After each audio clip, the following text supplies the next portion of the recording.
بسم اللہ الرحمن الرحیم۔ السلام علیکم۔ کابل کا یہ مولوی کہنے لگا، لو بہن، آپ نے یہ اسم اعظم 40 دن تک بلا ناغہ پڑھنا ہے۔ انشاءاللہ اللہ کے حکم سے تمہارے میاں کا کاروبار اچھا ہو جائے گا۔ مولوی صاحب نے کاغذ کے ٹکڑے پر اللہ کا نام لکھ کر اس عورت کو دیا تھا۔ مولانا صاحب مسجد کے امام صاحب تھے، لیکن امامت کے علاوہ وہ اپنے گھر میں کچھ وقت مجبور لوگوں کی یوں مدد کر دیتے کہ انہیں وظائف بتا دیتے۔ کئی لوگوں کے مسائل مولوی صاحب کے بتائے وظائفوں سے حل ہونے لگے تھے۔ دیکھتے ہی دیکھتے مولانا صاحب کی گاؤں کے لوگوں میں بہت عزت بڑھ گئی۔ خود بھی نیک ادوار کے مالک تھے، لیکن عجیب بات یہ تھی کہ رہتے اکیلے تھے۔ عمر 40 کے لگ بھگ تھی۔ ہمیشہ ان کی نظریں جھکی رہتی تھیں۔ عورتیں جب ان کے پاس اپنے مسائل لے کر آتی تو وہ ایک نظر بھی اٹھا کر انہیں نہ دیکھتے، بس اپنا سر جھکائے ان کا مسئلہ سنتے اور کاغذ کے ایک ٹکڑے پر وظیفہ لکھ کر دے دیتے۔ مولوی صاحب اپنی نیک نامی کی وجہ سے بہت جلدی پورے گاؤں میں مشہور ہو گئے۔ جہاں بہت سی خواتین کے مسائل حل ہوئے، وہاں پر ایک عائشہ نامی 25 سالہ عورت بھی شامل تھی۔ اس کا شوہر مرتضی ہر وقت نشے کی حالت میں رہتا تھا۔ جب گھر میں آتا تو عائشہ کو بہت مارتا۔ بیچاری گاؤں کے چند امیر کھاتے پیتے لوگوں کے گھر میں کام کاج کرتی تھی اور اپنا پیٹ پالتی تھی۔ عائشہ کی جب مرتضی سے شادی ہوئی تب بھی وہ اپنے ماں باپ کی منت کرتی رہی کہ وہ ایک نشئی ہے، میری شادی اس سے نہ کرے۔ لیکن اس کے والد کہتے کہ بچپن سے ہم نے تمہاری مرتضی کے ساتھ منگنی طے کی تھی، اس لیے تمہاری شادی ہر حال میں اسی سے ہی ہوگی۔ یہ اس وقت کی بات تھی جب زبان سے ایک مرتبہ رشتہ طے کر دیا جاتا تو چاہے جو مرضی ہو جائے وہیں کرنی ہوتی تھی۔ نہ عائشہ کے آنسوؤں نے باپ کے دل پر کوئی اثر کیا تھا اور نہ ہی عائشہ کی آواز کسی نے سنی۔ اس کی شادی جانتے بوجھتے ایک نشئی سے کر دی، جو نشے کی حالت میں عائشہ کے ساتھ جانوروں والا سلوک کرتا تھا۔ ہر وقت اسے مارتا پیٹتا۔ جب وہ اسے کہتی کہ کچھ کما کر لاؤ تو کہتا کہ تو کس لیے ہے، جا جا کر کما کر لا اور مجھے کھلا۔ عائشہ پہلے تو روتی دھوتی رہی، لیکن کہیں بھی کام کرنے نہیں گئی۔ لیکن جب فاقوں کی نوبت اس پر آنے لگی تو مجبوراً وہ گھر سے نکلی۔ گاؤں کے بہت سے لوگ اچھے کھاتے پیتے تھے۔ ان کے گھروں میں جا کر اس نے گھر کے کام کاج شروع کر دیے۔ باپ نے تو جیسے عائشہ کی شادی کر کے اس سے ہر تعلق ہی توڑ دیا تھا۔ نہ اسے اپنے گھر آنے دیتا، نہ خود بیٹی کی خیریت پوچھنے گیا۔ کبھی اس کے گھر جاتا تو اس کو حقائق کا سامنا ہوتا اور یہ اندازہ لگاتا کہ میں نے اپنی بیٹی کو کس نرخ میں بیچ دیا ہے۔ مجبور ہو کر عائشہ لوگوں کے گھروں میں کام کرنے لگی تھی۔ عائشہ خوبصورت بھی تھی اور معصوم بھی۔ جن گھروں میں وہ کام کرتی تھی ان میں سے ایک گھر خدیجہ بیگم کا بھی تھا۔ وہ ایک سخت مزاج تھی اور اس کا عائشہ کے ساتھ رویہ بھی بہت سخت تھا۔ ایک بار عائشہ اس کے گھر کی صفائی کر رہی تھی کہ جب اس کا شوہر کمرے میں سو رہا تھا۔ عائشہ کہنے لگی کہ وہ یوں کمرے میں جا کر صفائی نہیں کرے گی۔ بیگم صاحبہ، آپ اپنے شوہر سے کہیں کہ کمرے سے باہر آ جائیں۔ یہ بات سن کر خدیجہ کو غصہ آنے لگا۔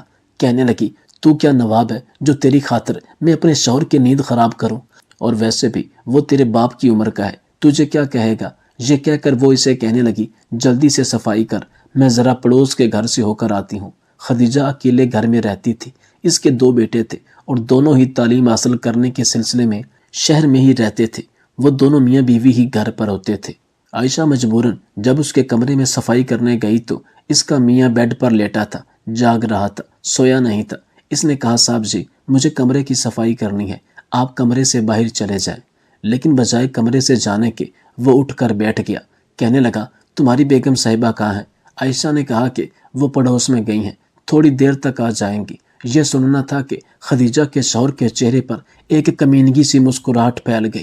کہنے لگا، شکر ہے یہ عورت کہیں ادھر ادھر تو گئی، کتنے دنوں سے میں ایسے ہی موقع کی تلاش میں تھا۔ یہ سن کر عائشہ کو جھٹکا سا لگا تھا۔ وہ ابھی بات کو ٹھیک سے سمجھ ہی نہیں پائی تھی کہ بڑی تیزی سے خدیجہ کا شوہر بیڈ سے اٹھا اور کمرے کا دروازہ بند کر کے لاک کر دیا۔ عائشہ کے تو ہوش اڑ کر رہ گئے تھے۔ کہنے لگی، صاحب جی، یہ آپ کیا کر رہے ہیں؟ دروازہ کیوں بند کیا ہے؟ کہنے لگا، بتاتا ہوں، اتنی بھی تمہیں کیا جلدی ہے؟ تمہارے حسن نے تو مجھے تب سے پاگل کر رکھا ہے جب سے تم اس گھر میں کام کرنے کے لیے آ رہی ہو۔ لیکن کم وقت میری بیوی ہر وقت تمہارے پیچھے سائے کی طرح گھومتی پھرتی رہتی ہے۔ میں تو کب سے تمہیں دیکھ کر ٹھنڈی آہیں بھر رہا ہوں۔ اب آج مجھے موقع ملا ہے تو میں تمہیں کیسے چھوڑ دوں گا؟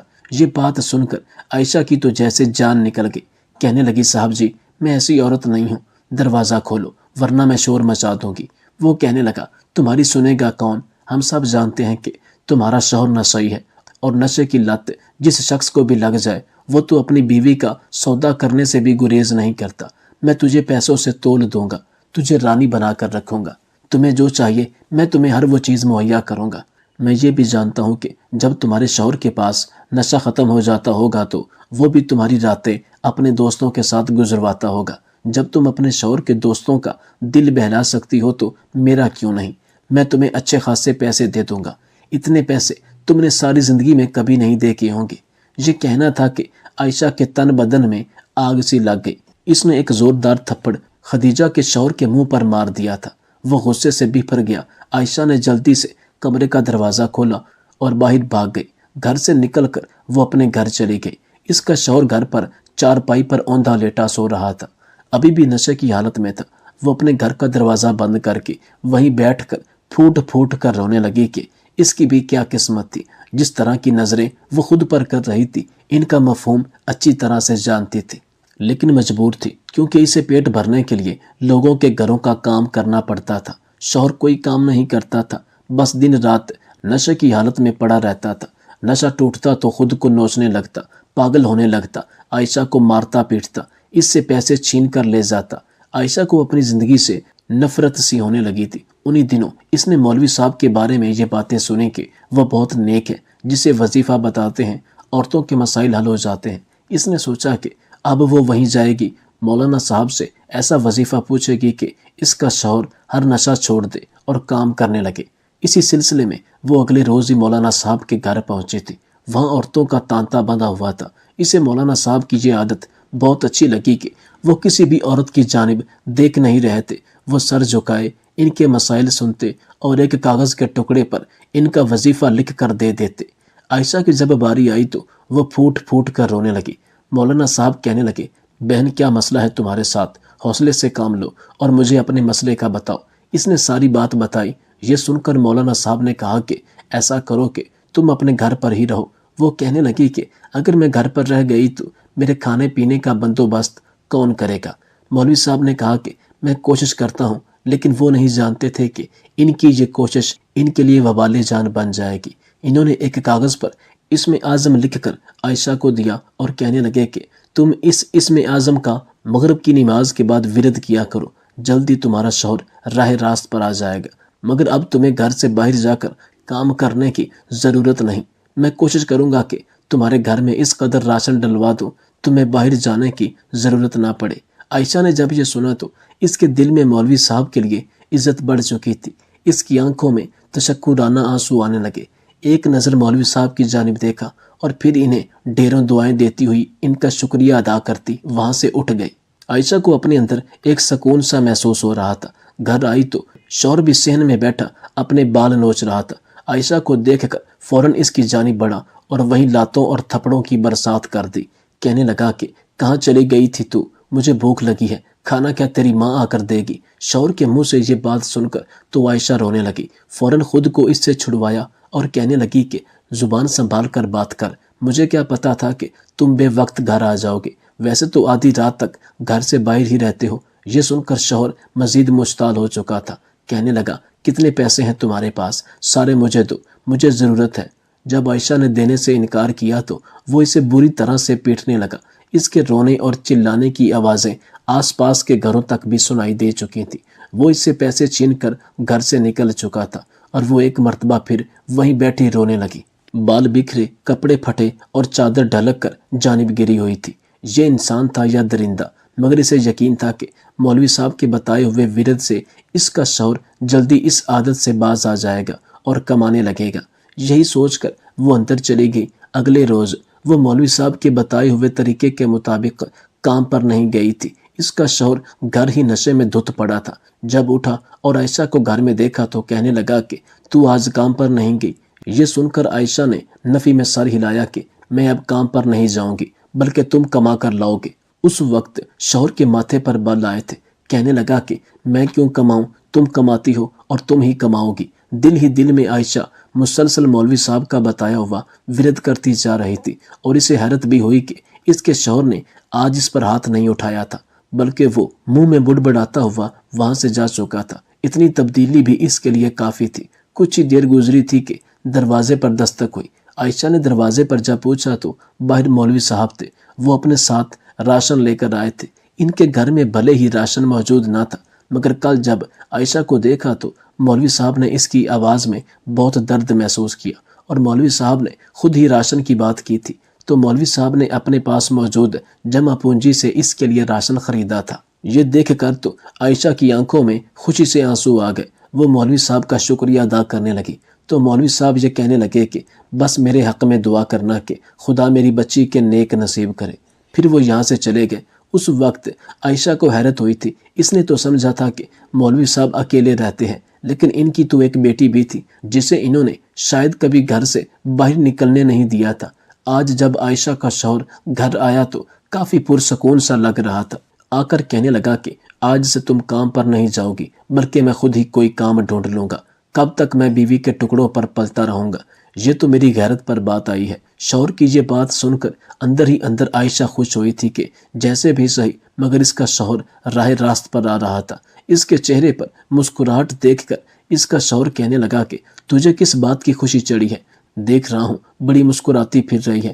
یہ سن کر عائشہ فوراً سپاٹ انداز میں کہنے لگی کہ نہیں، ایسی کوئی بات نہیں، میں تو یہی چاہتی تھی کہ آپ باقی مردوں کی طرح کماؤ، گاؤں میں آپ کی عزت ہو اور آپ یہ نشہ کرنا چھوڑ دو۔ میں تو بس آپ کی بھلائی ہی چاہتی تھی۔ خیر، اس کا شوہر خاموشی سے کھانا کھاتا رہا اور پہلی مرتبہ نشہ کیے بغیر سویا تھا۔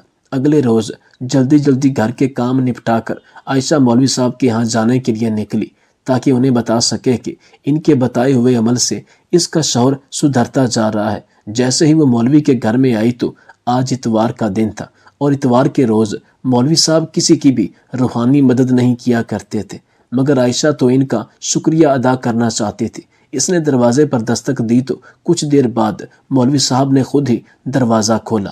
عائشہ کو دیکھ کر ان کے چہرے پر ایک اطمینان سا آیا تھا۔ وہ اسے گھر کے اندر لے گئے۔ آج گھر میں کوئی بھی عورت موجود نہ تھی۔